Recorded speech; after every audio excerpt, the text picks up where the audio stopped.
Samajwadi party को अपमानित करने के लिए भाजपा कोई उपाय नहीं छोड़ रही है। अखिलेश यादव के इमेज को खराब करने के लिए ये सारा चक्र चल रहा है। और जैसे महाभारत में सबको कृष्ण ने परास्त कर दिया, 22 के चुनाव में अकेले अखिलेश पूरी भारतीय जनता पार्टी को परास्त करके उनको वापस घर दे दिया। हमारे साथ नेता प्रतिपक्ष राम गोविंद चौधरी हैं और उनसे हम बातचीत करेंगे और जानेंगे कि 2022 के विधानसभा चुनाव को लेकर के समाजवादी पार्टी की क्या रणनीति है।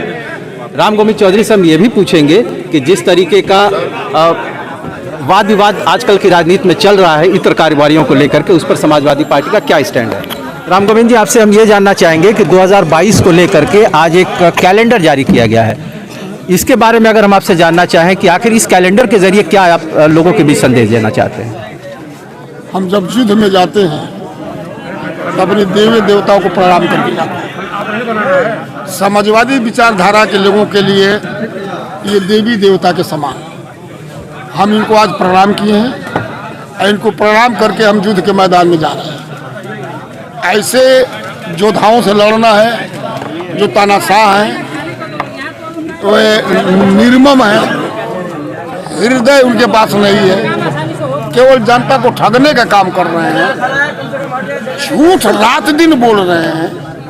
इसलिए हम अपने नेताओं से शक्ति लेकर के उनको परास्त करने के लिए ये कार्यक्रम है।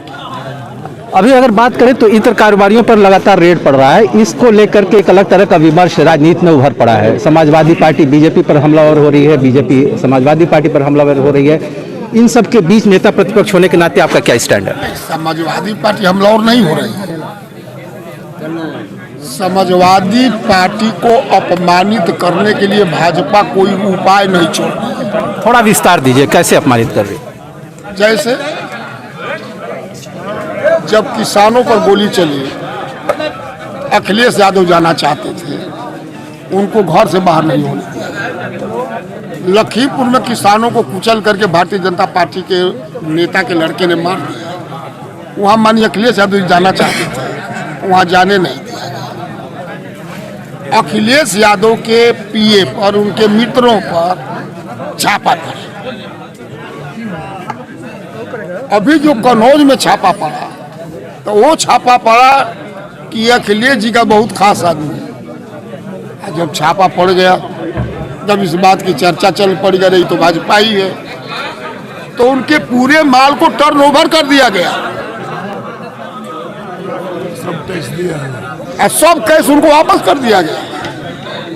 और अब जो हमारा एमएलसी है उसके घर छापा डाले। ये अपमानित नहीं हुआ तो क्या हुआ। एक भारतीय जनता पार्टी के घर कोई छापा पड़ा का पड़ा। उसमें छापा पड़ने का ये कौन सा समय है। 5 वर्ष आप शासन में उत्तर प्रदेश में, आप 14 से शासन में हो केंद्र में, पहले क्यों नहीं छापे पड़े। 1 मिनट के लिए आपको रोकना चाहूंगा। आप रेड की टाइमिंग पर सवाल उठा रहे हैं कि जो अभी जो छापे पड़ रहे हैं उसके आप अलग तरह के निहितार्थ देख रहे हैं, राजनीतिक निहितार्थ देख रहे हैं। आगे की रणनीति क्या रहने वाली है, समाजवादी पार्टी आखिर कैसे इसको काउंटर करेगी। ये सब अत्याचार देख करके जनता के मन में भी बहुत कष्ट है। यूँ भी जो उन्होंने संकल्प पत्र में जो वादा किया था जनता से 17 में, उसमें एक पूरा नहीं किया इन लोगों। और जो 12 में अपने घोषणा पत्र में अखिलेश जी ने वादा किया था जनता से, 3.5 वर्ष में पूरा किया। अब जनता उसका हिसाब लगा रही है। अखिलेश जी ने कौन सा काम किया 5 वर्ष में, और भारतीय जनता पार्टी के मुख्यमंत्री योगी ने क्या काम किया 5 वर्ष। और जब दोनों का आकलन किया है तो जनता स्वयं इस बात को निर्णय ले ली है। सब जाति वर्ग धर्म, कोई जाति नहीं, कोई धर्म नहीं, कोई वर्ग नहीं, सारे लोगों ने निर्णय किया कि अब हम अखिलेश यादव को इसलिए कुर्सी पर बिठाएंगे मुख्यमंत्री का कि उन्हीं से उत्तर प्रदेश का विकास हो सकता है। और उत्तर प्रदेश का देश और दुनिया में अगर कोई नाम करेगा, अखिलेश यादव करेंगे। पूर्वांचल एक्सप्रेस जी, इसी जलन से अखिलेश यादव के इमेज को खराब करने के लिए ये सारा चक्र चल रहा है। सारा चक्र चल रहा है। एक अखिलेश पूरा केंद्रीय मंत्रिमंडल, प्रधानमंत्री से लेकर चपरासी तक, एक पूरा हिंदुस्तान में जहाँ जहाँ इनकी सरकार है उनके मुख्यमंत्री लेकर उनके चपरासी तक, पूरा उनका गांव का कार्यकर्ता से लेकर के देश का कार्यकर्ता नेता तक उत्तर प्रदेश में। और समाजवादी पार्टी की तरफ से अकेले अखिलेश। एक आप ही जैसा मित्र पत्रकार ने हमसे पूछा कि इतने बड़े फौज का अखिलेश जी कैसे मुकाबला करेंगे। लाजमी सवाल है, बताएं। हमने बताया उनको कि जब महाभारत खत्म हो गया तो कृष्ण ने अपना पूर्ण रूप दिखलाया अर्जुन को कि कहीं इनको घमंड न हो जाए। देखो, तो अर्जुन ने देखा कि तो हम लोग केवल निमित्त मात्र हैं, सबसे लड़ रहे हैं केवल कृष्ण, सबसे लड़ेंगे केवल अखिलेश। और जैसे महाभारत में सबको कृष्ण ने परास्त कर दिया, 22 के चुनाव में अकेले अखिलेश पूरी भारतीय जनता पार्टी को परास्त करके उनको वापस घर भेज देंगे। अखिलेश जी कृष्ण रहेंगे, अर्जुन की भूमिका में राम गोविंद जी रहेंगे। हम एक कार्यकर्ता की भूमिका में है। पिछले दिन एक और मामला फंसा था पूर्वांचल एक्सप्रेसवे को लेकर के। आप लोग कह रहे थे कि डीपीआर हमारे रेजिम में तैयार हुआ, फंड हमने पास किया, वाहवाही बीजेपी लूट रही है। तो क्या ये मामला सॉल्व हो गया? क्योंकि उधर से भी दावा किया जा रहा था कि साहब उधर तो हवा हवाई एक काम हमने किया है। आप तो पढ़े लिखे हैं, आप मांगेंगे तो आपको कागज भी मिल जाएगा। आवाम को आप क्या समझाएंगे? सुनिए ना, आप मांगे तो आपको कागज भी मिल जाएगा। 80% जमीन माननीय मुख्यमंत्री अखिलेश यादव ने खरीद लिया, टेंडर हो गया, पैसा अलॉट हो गया, टेंडर हो गया, शिलान्यास हो गया।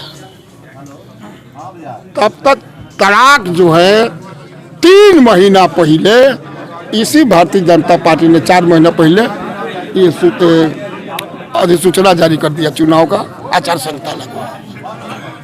इसके तो कागज है, मैं तो विधानसभा में सब कागज दिखलाया हूँ। ये जो हमने जमीन खरीदी हमारी सरकार, ये है देख लो। और आपने कितनी जमीन खरीदी वो अपना कागज दिखला दो। ये 20% भी अभी जमीन खरीद नहीं पाया। और दुनिया में पहला हुआ कि एक मूर्ख बनाए प्रधानमंत्री को हमारा मुख्यमंत्री।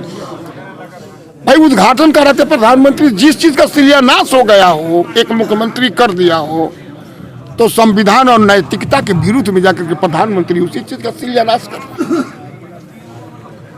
अब आपको कहिए, जिस दिन कहिए मैं कागज लिया के दिखला दूं, विधानसभा में दिखला दिया हूं। जिस दिन कहे मैं 80% खरीदी हुई जमीन का जो रजिस्ट्री हुआ, रजिस्ट्री आपको दिखला दूं। जिस दिन कहिए जो टेंडर हुआ उस डेट का टेंडर दिखला दूं। जिस दिन कहिए जो पैसा अलॉट जितना हुआ है उसका डेट आपको बता दो। हम तो मान ले रहे हैं, बीजेपी क्यों नहीं मानने को तैयार हुई? बीजेपी को तो झूठ बोलना है ना। बीजेपी को कुछ करना, आप इतने बुद्धिजीवी हैं। 15 लाख किसी को मिला का? 2 करोड़ नौजवानों को नौकरी मिली क्या? अच्छा दिलाया। पूरे देश के किसानों का संपूर्ण कर्जा माफ हुआ का? नौजवानों को नौकरी मिली क्या?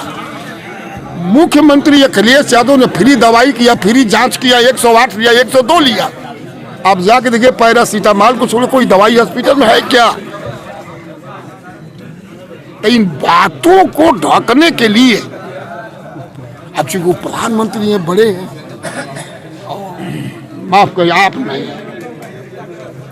आपके मालिकान लोग हमारी बात को नहीं चला। चलिए साहब, उसको विषयांतर थोड़ा सा सुनिए। आपकी भी नहीं सुनते। आप सही बात कहोगे, कल ना निकाल दिया तो हमारा नाम बदल देना। चलिए, इस पर हम अलग से चर्चा कर लेंगे। हम आपको अवसर देंगे, हम आपकी बात को बिल्कुल वाजिब प्लेटफॉर्म पर उठाएंगे। प्रधानमंत्री, गृह मंत्री जेपी नड्डा, मुख्यमंत्री, उनके कुत्ते, उनके बिलाड़ के भी बात फ्रंट पेज पर आ रही है। हमारी बात 11वें पन्ने पर नहीं। चलिए, हम आपकी बात दिखाएंगे, सुनाएंगे, लेकिन अब हमें ये बताइए कि जो सियासी रस्साकसी है इसमें आवाम किसके साथ जाएगी? आपके साथ जाएगी कि बीजेपी के साथ? आवाम पहले से मान लिया है मुख्यमंत्री अखिलेश यादव को। आप गाजीपुर के हैं ना, गाजीपुर में जिस दिन प्रधानमंत्री जी उद्घाटन कर रहे थे, एक दिन पहले हुआ कि अखिलेश जी अपने चुनाव क्षेत्र में जाएंगे गोरखपुर से। अरे गाजीपुर से ही, कहाँ से? पखरपुरा। प्रशासन ने अनुमति नहीं दी, ये लोग सारे लोग मर गए। तो ये हुआ कि 17 को जाएंगे। सुन लीजिए पहले पूरी बात। 17 को भी 16 को 1 बजे रात को उसने दिया है परमिशन। 16 को 17 को मानिए कि 1 बजे रात, और 17 के 12:30 बजे वहां पहुंच गए। आपने यहाँ भीड़ देखी, हम थे, ये भी उसमें थे। हम तो बाद में बैठे, हम तो कार्यकर्ता हैं, यदि उनके साथ बैठते नहीं अखिलेश जी के। और आपसे ईमानदारी से बताऊं कि 4:45 बजे अंतिम मीटिंग सवेरे 4:36 पर उन्होंने लखनऊ में संबोधित किया।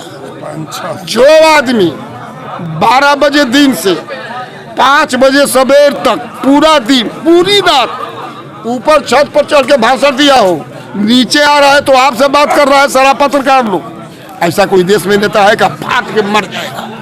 अखिलेश यादव में दैवी गुण है, दैवी शक्ति है। 17 घंटा लगातार बोलना किसी के बूते की बात है क्या? और उसी के बाद भाजपा एकदम बेहोश होकर गिर गई और तबे से तरह के अब उन्नाव देख लीजिए, गोरखपुर देख लीजिए, कुशीनगर देख लीजिए, रायबरेली गए थे देख लीजिए, बुंदेलखंड गए थे देख लीजिए। तो जनता जब मन बना लिया है तो न जुट रही है। आईन में सारा कर्मचारी जुटाया जा रहा है तो अभी नहीं जुट पा रहे। एक आखिरी सवाल, आप बलिया के रहने वाले, बलिया को बागी बलिया कहा जाता है, अपने बागी बलिया वाले अंदाज में जरा हमारे दर्शकों को ये बता दीजिए कि पूरे प्रदेश में और खासतौर से पूर्वांचल में कौन से मुद्दे हावी रहने वाले हैं 2022 के विधानसभा चुनाव में? बेरोजगारी, किसान का कर्जा माफ, महंगाई, ये भ्रष्टाचार, ये सब मुद्दे रहे। और उत्तर प्रदेश का विकास, फ्री दवाई, फ्री पढ़ाई, फ्री सिंचाई, फ्री ढुलाई, फ्री जांच, फ्री बिजली। 300 यूनिट मामूली नहीं होती, 300 यूनिट बिल्कुल फ्री। ये किसानों के जो बिजली ट्यूब से चलते हैं वो भी फ्री, जो डीजल से चलते हैं उनको अनुदान हमने करके दिखाया। इन्होंने तो कुछ किया ही नहीं ना। आप किसी गांव में चले जाओ भैया, अब पूछ लो कि एक किसान तुम्हारा कर्जा कितना माफ हुआ। इनका 17 के एजेंडे में ये मुख्य था। अब किसी गांव में जाके पूछिए, आपके हर गांव में लोग हैं, रखे हैं आप अपनी सूचना लेने के लिए। न कर्जा माफ हुआ, न नौकरी मिली, लैपटॉप देने के लिए थे, मोबाइल अब दिए हैं, वो भी ललकारने के बाद अखिलेश जी के मोबाइल। लड़के कह रहे कि इससे महंगा मोबाइल पहले से मेरे पास है, हम तो लैपटॉप के लिए आए थे। सारा पैसा जाम करके रखे हैं चुनाव में खर्च करने के लिए, कि चुनाव में पैसा बांटेंगे, सब कुछ लालच जनता को देगा, उनके लिए कहने के लिए कुछ नहीं रह गया।